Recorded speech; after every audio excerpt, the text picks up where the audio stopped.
Ultamize. Let me give you a very specific example from my own life. 40 years ago, I worked for the Florida Department of Banking and Finance. There was a Christmas party at the director's house.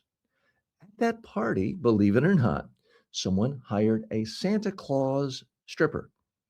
A young woman came dressed as Santa, stripped, gave the director a lap dance. Let me be crystal clear now. I didn't hire the person, I didn't arrange it. But I'm not claiming any moral heroism here either. I'm simply telling you what happened. And I'm telling you this because it perfectly captures how radically the workplace risk environment has changed. Back then, something like that could happen and remain essentially contained to the people in that room.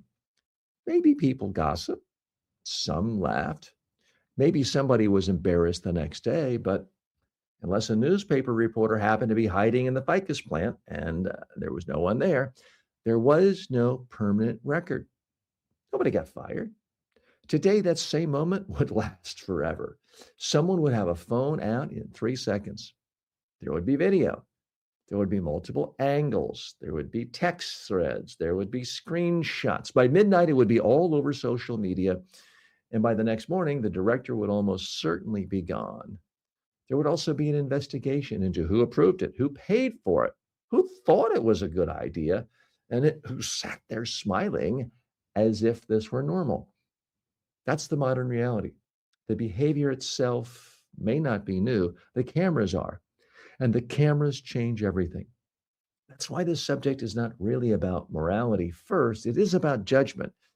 It's about understanding that anything you do around colleagues in a work related setting can become evidence, not just a story, not a rumor, but evidence.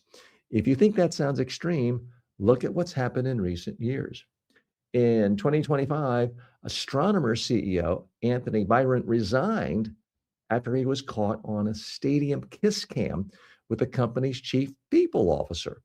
And this clip spread virally. Wow, was it everywhere? Reuters reported that astronomers said its leaders were expected to set the standard in conduct and accountability, and that standard had not been met.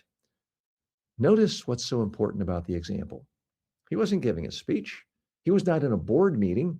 He wasn't answering a hostile reporter's question. He was simply visible in a setting where he didn't expect the entire world to be watching. That's the lesson.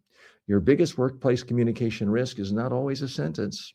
Sometimes it's a moment, a visual, a reaction, a look on your face. And in that case, he looked really guilty and embarrassed. A person standing next to you, an event you assumed was social instead of professional. And once that visual exists, nobody cares that you thought it was informal. Nobody cares that it was after hours. Nobody cares that there was no memo saying, please do not behave in a way that would humiliate the organization if this winds up online. The camera is the memo. That's the world now. So the practical takeaway is simple. Do not divide your life into official work moments and fun moments with work people. If colleagues are there, if clients are there, if leadership is there, or if there's any chance someone present can identify you with your employer, act as if that moment could be seen later by your boss, your board, your customers, and your family, because it can. And today, it probably will.